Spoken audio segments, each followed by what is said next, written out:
Good evening, and welcome to another episode of Tales from the Darkness. I Can Swim by James G. Boswell. James G. Boswell writes stories with themes related to humanity's fears of that which is unknown, misunderstood, or uncontrollable.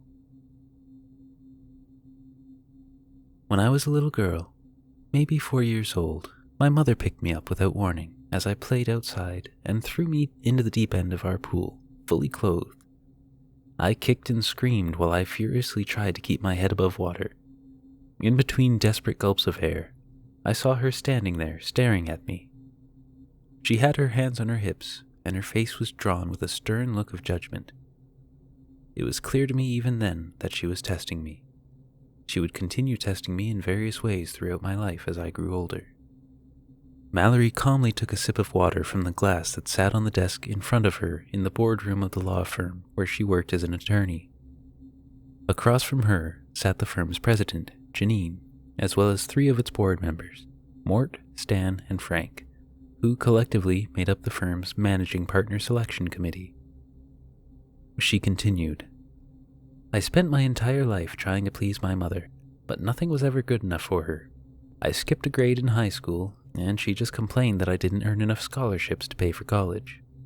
I was magna cum laude as an undergraduate and earned a full ride to Loyola Law School, and she merely pointed out that it wasn't Harvard.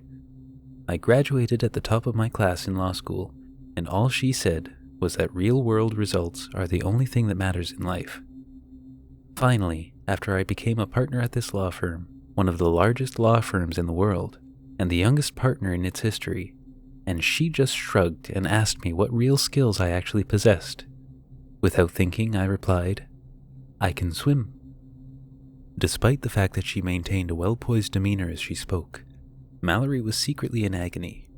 Her head was throbbing, her muscles ached all over her body, and waves of nausea assaulted her stomach to the point where she thought she might throw up. However, she didn't show her physical discomfort at all. Instead, she simply sat there, cross-legged, looking every bit the well-put-together young professional that she was. She concluded her monologue by saying, "And so, I believe the greatest quality I have to offer as Shook, Lathrop, and McDermott LLP's next managing partner is my resilience." "And your billable hours," said Stan with a smirk. Janine looked at him with a raised eyebrow, but he just shrugged and said, "What? She's a rainmaker. Can you imagine the kind of business we could pull in with Mallory at the helm? She's a star." Mallory smiled slightly at the compliment, but she forced herself to maintain a stoic composure. She didn't want to seem overconfident. Janine chuckled as she shook her head and said, "Stan, you know this committee's deliberations are supposed to be confidential." Then she smiled at Mallory and said, "We have one more question for you, Mallory. With your incredible track record of success, what is it that sets you apart from other lawyers?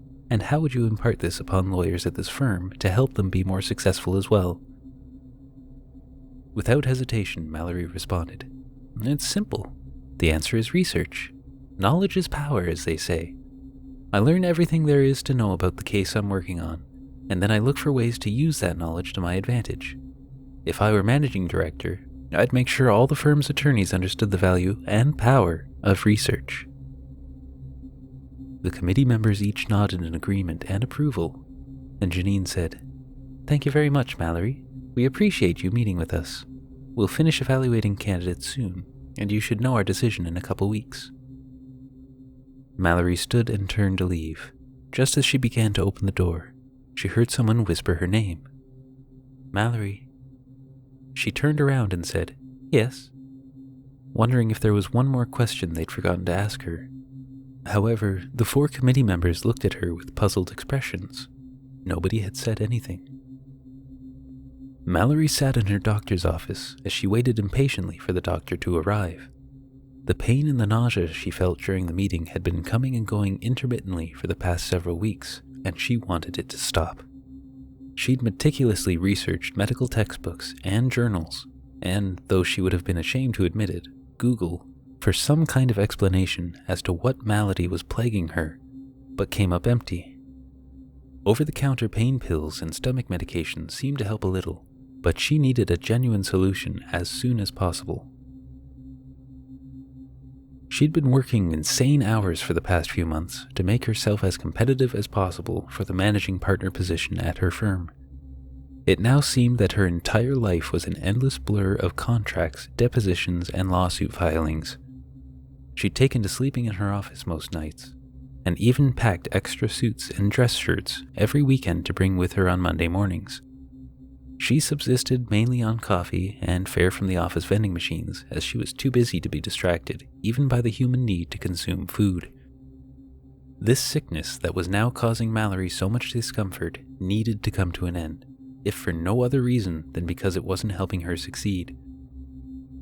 There were 6 people being considered for the managing partner position, but Mallory knew through the office grapevine that the selection committee was only seriously considering her and one other person.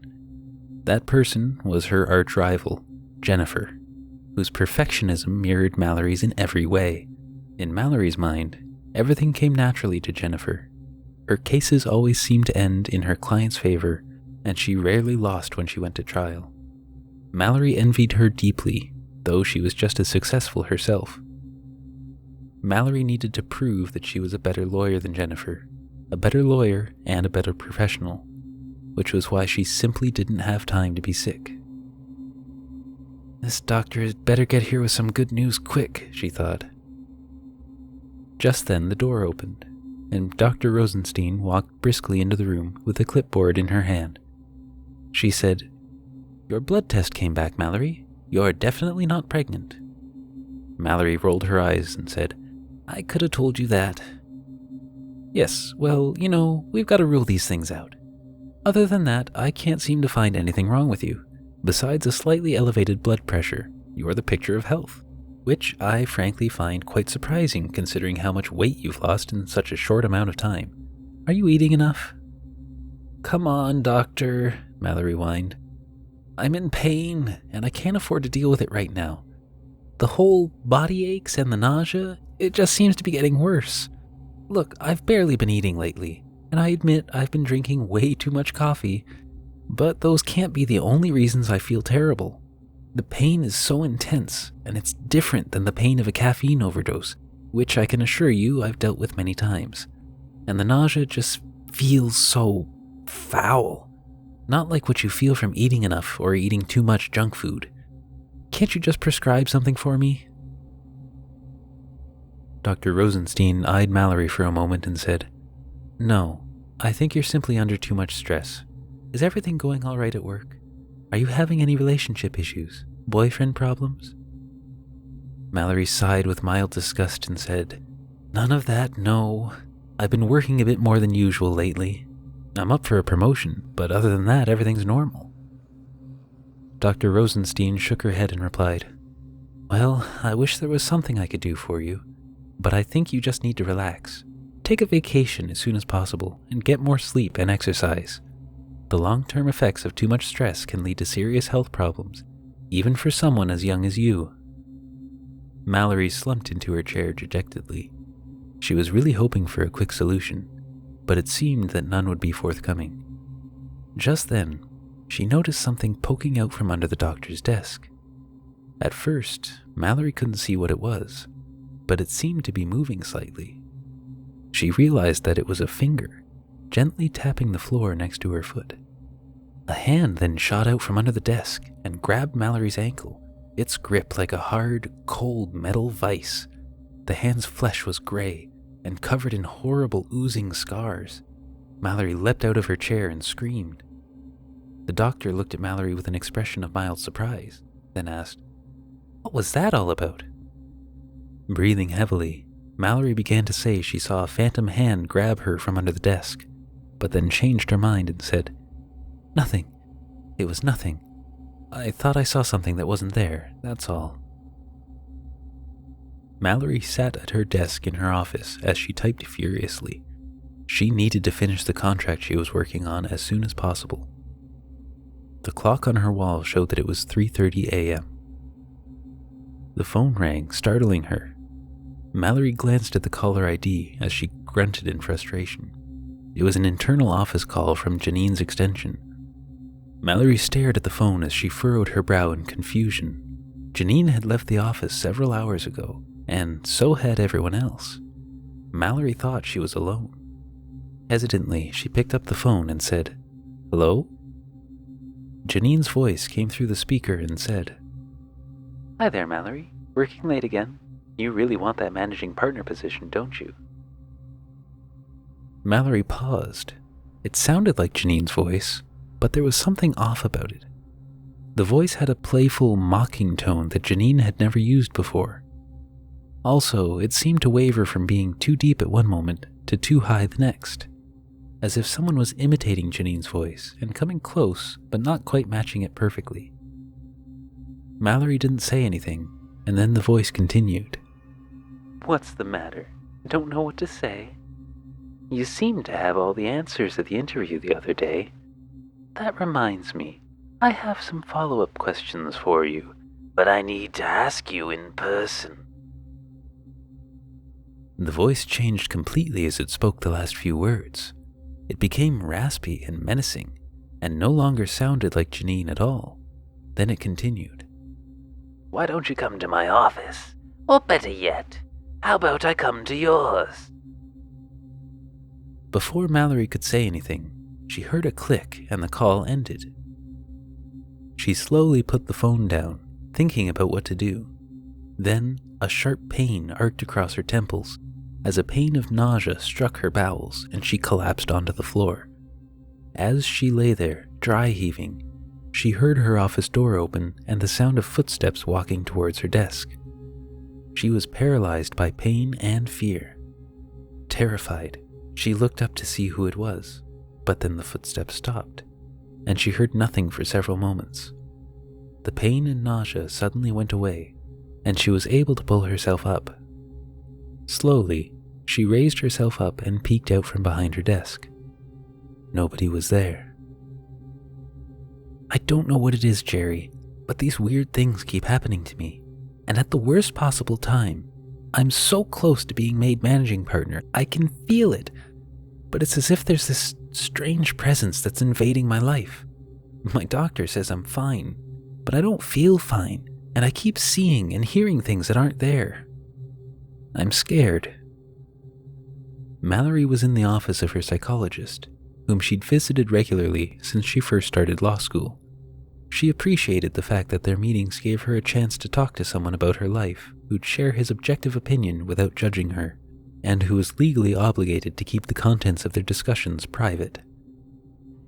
Jerry looked at her with concern and said, "Knowing you, Mallory, you've probably researched everything that could possibly be wrong with you, medically and psychologically. Is that correct?" Mallory nodded silently, and Jerry continued. "I can tell you right now that it's not schizophrenia or any other sort of mental disorder. The hallucinations and physical symptoms are certainly troubling, but what you've described doesn't rise to the level of anything described in the Diagnostic and Statistical Manual of Mental Disorders. Really, Mallory, I think the problem is simply that you're under way too much stress. If you don't mind my frank opinion, this quest to become the youngest managing partner ever at your law firm is becoming quixotic." Mallory started to object, but Jerry interrupted her and said, "Now, I know it means a lot to you. To say you're an overachiever is an understatement, to be sure, but sometimes, Mallory, you have to ask yourself if it's really worth it. The things you've described to me, from phantom voices to disembodied hands to strange phone calls in the middle of the night, not to mention the painful physical symptoms, they all seem to create a cost that outweighs the benefit. And what happens when you become managing partner? It's not like the stress is going to go away at that point. In fact, it will most likely intensify. What if the symptoms persist or get worse? If that happens, then they very well could become the precursors to a genuine mental disease." Mallory hung her head and stared at the floor in deep disappointment. He was right, she knew. The pressure wouldn't stop just because she got what she wanted. There would still be the expectation that she would excel and exceed everyone's expectations, like always. What if the stress got to her and she made a mistake? The consequences could be disastrous.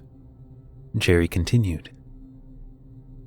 "I ask you to at least consider dropping out of contention for managing partner at your firm, at least for now. You can blame your caseload, which we both know is extremely heavy anyway. They will understand. You're still young, and I'm sure another opportunity will present itself. And by then, you'll be in a much better position from a mental health standpoint to pursue it. At this point, I think it would be beneficial to engage in hypnosis. It should relieve some of the stress and help you relax a little bit. Would that be all right? He asked. Mallory agreed. Jerry had hypnotized her several times before, and it always left her feeling de-stressed. Mallory laid on the couch and he said, I want you to close your eyes and listen to the sound of my voice as you think about the most relaxing thing you can imagine. I'm going to count backwards from 10, and when I get to 0, you're going to open your eyes feeling totally relaxed and refreshed. Jerry slowly started to count backwards in a deep and soothing voice, and Mallory imagined being a child in her bed with its big, fluffy down comforter and overstuffed pillows. She loved her bed when she was a child, and had fond memories of sleeping in on the weekends, clutching her stuffed bunny rabbit, and feeling no worries or concerns about anything at all.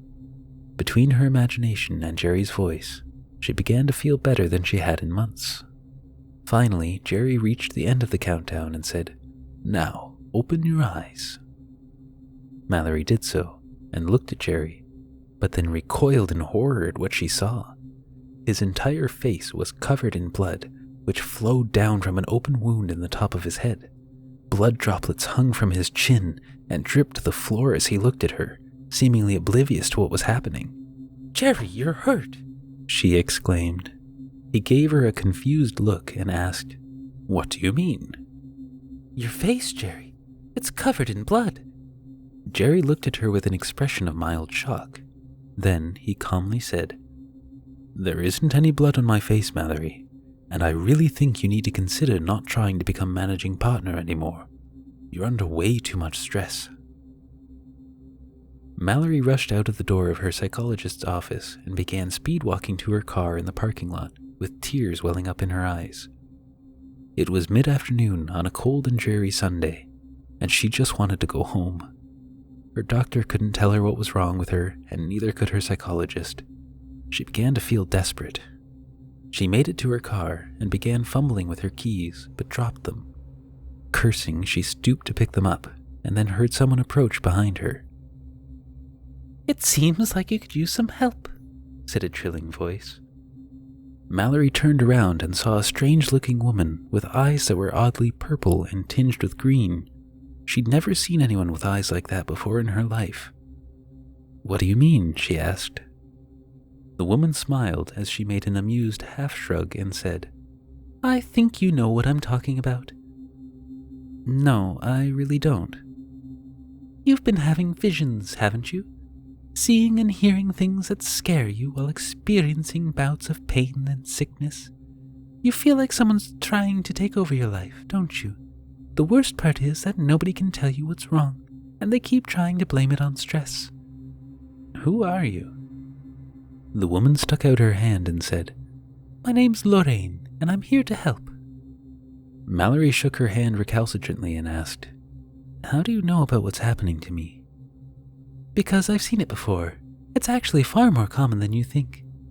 What's more common than I might think? Still holding Mallory's hand, Lorraine took a step towards her until they were just inches apart. In a hushed voice, she said, You're in danger. What's happening to you doesn't have anything to do with stress. You're not sick and you're not going crazy. A demon is trying to steal your soul. Lorraine stared into Mallory's eyes with an expression that showed she was dead serious.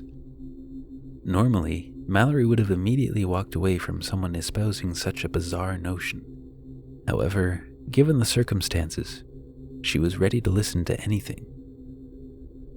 A demon is trying to steal my soul, Mallory repeated incredulously. Lorraine nodded grimly and said, But you're in luck. I just happen to know how to help you, though it won't be easy. Mallory replied, How'd you know this was happening to me, and how'd you find me? I search for such things, and I go where I'm needed. Your aura shines as brightly as a lighthouse in the dark, but if you're not careful, someone will snuff you out for good. Do you want my help or not? Yes, of course. Good. Then meet me at this address tonight. We must begin the ritual immediately. Lorraine handed Mallory a business card that simply had an address printed on it in block letters. Mallory stared at it for a few moments and asked, Ritual? What ritual? But when she looked up, Lorraine had disappeared. Mallory exhaled with focused concentration as she finished inscribing runes in chalk on the floor in the abandoned house where Lorraine had told her to meet. The house was in the middle of nowhere in the countryside, and Mallory hadn't even been sure she'd be able to find it. But sure enough, after driving for several hours outside the city where she lived, she arrived at the dilapidated manse that must have been an old plantation home of some sort. Lorraine had been waiting on the front steps and had made a sick-looking grin as she saw Mallory pull up. They'd been there for the past week, performing what Lorraine said was a summoning ritual that would force the demon that had been plaguing Mallory to appear before her. Then, Lorraine said, Mallory would speak its true name twice, thus banishing it from her life forever. Mallory hated taking the time away from work, but she knew this was infinitely more important. She could explain that she had a family emergency, and nobody would question her. She doubted it would impact her chances of becoming managing director, so long as she got all her work done soon. The ritual itself had been grueling. With Lorraine's guidance, Mallory had to spend each day performing incantations, meditating, and inscribing runes in chalk in various rooms throughout the house. She had to fast the entire time the sun was up, and she could only eat a singular gruel that had consisted of obscure herbs and grains that Lorraine prepared for her each day. It was disgusting. One part of the ritual required Mallory to have freezing water poured over her several times as she sat in an uncomfortable position for hours. Lorraine had fetched the water from a nearby lake, so Mallory knew it was filthy as well. She hadn't been able to bathe afterwards. She just had to hope she wouldn't get sick. When the ritual was finally nearing completion, Lorraine instructed Mallory to draw what she called the Gate of Yog-Sothoth in chalk in the center of the house's main room. It was several feet across and resembled a circle with an odd-looking pentagram in the middle, with strange looping lines and circles. When it was finished, Lorraine placed a large black shawl in the center and surrounded it with candles that she then lit using a cheap plastic lighter. They waited for it to become dark so that the gate was illuminated only by the candles and the rest of the room was pitch black.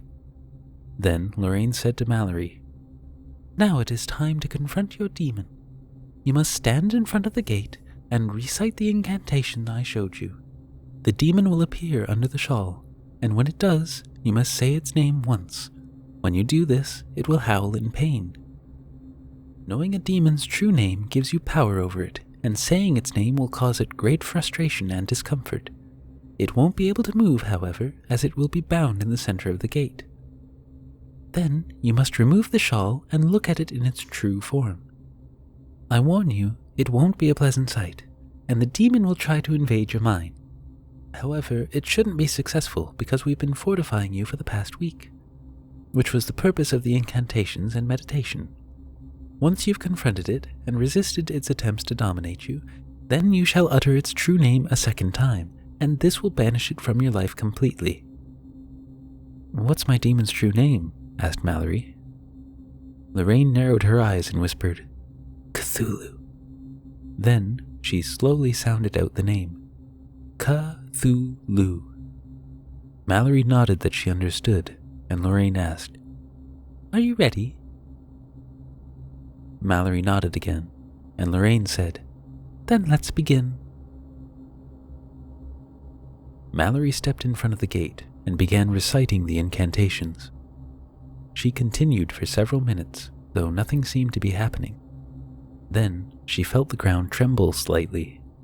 Several more minutes passed, and the temperature in the room dropped to near freezing. Mallory could see her breath as she continued her recitations.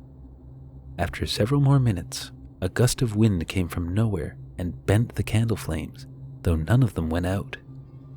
The house began to shake and groan, and strangely echoing roars sounded from all over the house.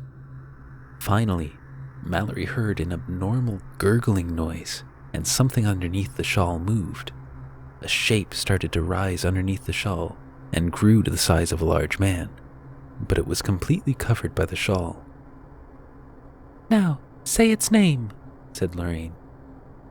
Mallory took in a deep breath and said, "Cthulhu." The thing under the shawl let out an unworldly scream, and the whole house shook. "It's time to confront your demon. Remove the shawl." Mallory reached out and with one swift motion, pulled off the shawl that covered the creature. Just as she did so, she fell unconscious. Mallory awoke and looked around. Her vision was blurry, but after a few moments it became clear enough for her to see that she was still in the main room of the abandoned house.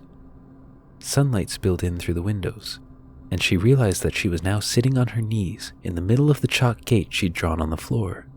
The candles were all extinguished, and everything was totally still. Then she tried to move, but couldn't. She struggled, but it was as if she was held in place by an imaginary force. "What's going on?" she muttered. At that moment, Lorraine strutted into the room and stood in front of Mallory in the same spot where Mallory had stood before. Her face bore an expression of stifled laughter, and she placed her hands on her hips as she stuck her chest out with pride. Then she leaned down to put her face right in front of Mallory's and said in a mocking tone, "Looks like you caught your demon." Lorraine's voice had changed, and Mallory recognized it as the one she'd heard on the phone before when she was in her office. Lorraine continued, "While there is certainly an entity known as Cthulhu, it wasn't he who was plaguing you all along. It was I. You humans really are too gullible for your own good, but then I guess that means you deserve what's coming to you. Our little ritual wasn't meant to strengthen you for any sort of confrontation, but rather to weaken you to the point where I could do what I'm about to do to you now. That's what this has been about all along. The voices, the visions, the sickness. I like to think of it as tenderizing the meat before the meal. Regardless, we're past that now. The only thing left to do is eat." With this, Lorraine licked her lips with a horrible forked tongue. Her eyes rolled back into her head, and she opened her mouth impossibly wide to reveal rows of razor-sharp teeth like that of a shark. She inched closer to bite Mallory's neck, but then Mallory said, "Not so fast, Bathnathar Lorraine." Lorraine reared back as though she'd been punched in the stomach and gasped in pain. Then she let out an otherworldly scream as her form began to change. Her clothes disintegrated and her skin shone brightly as if it were aflame.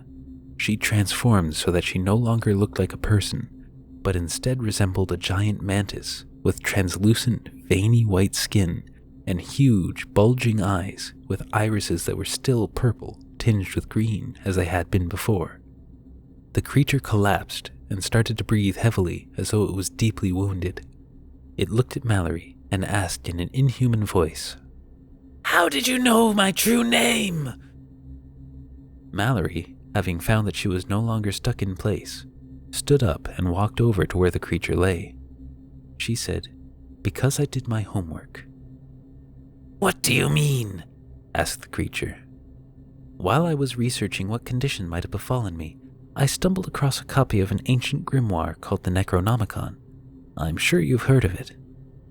The creature stared at her in silence, and she continued, "Never being one to rule anything out, I entertained the idea that my strange condition might have an occult origin rather than a medical or psychological one. During my studies, I learned about an insect-like demon that preyed upon people by weakening them over time with strange visions and painful maladies, then ultimately tricking them into sacrificing themselves to it. I also learned about our friend whose name you mentioned. Cthulhu, was it? I knew it couldn't be him, so when you told me that was the name of the demon which was plaguing me, it confirmed you were lying." "You disgusting, pathetic little worm! I'll flay you alive!" shouted the creature. "Mind your manners, miss," Mallory replied. "The Necronomicon told me everything I needed to know, including your true name. If my malady was truly the result of this demonic infestation, then I knew it was only a matter of time before you approached me guised as a friend who wanted to help. It even described your strangely colored eyes.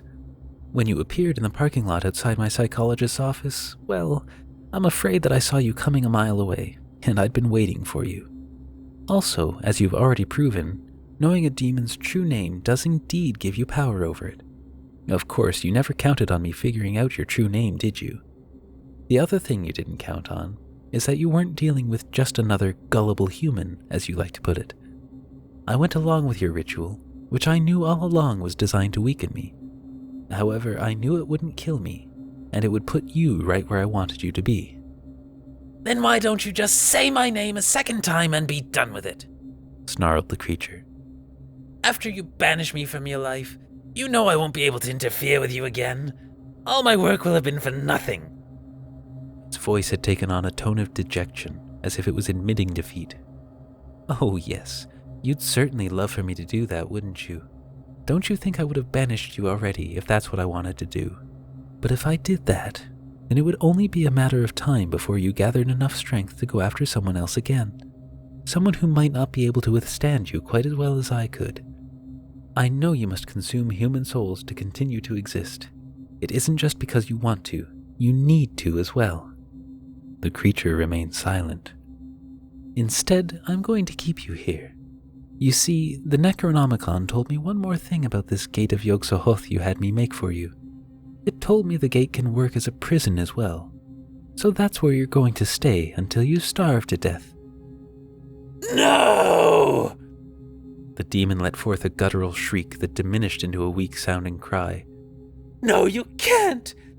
It whimpered. Don't expect sympathy from me, demon.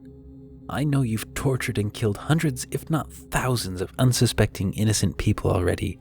You'll never do it again. With that, Mallory snapped her fingers, and the demon was transported a short distance across the room into the center of the gate. It struggled, but it couldn't move, as if it was bound by the same invisible force that held Mallory a few minutes ago. Mallory said, "Don't worry. I'll be back to check on you every once in a while, and to redraw the outline of the gate with fresh chalk to make sure it doesn't fade away. This way, you can't escape, and maybe I'll even be there when you finally die."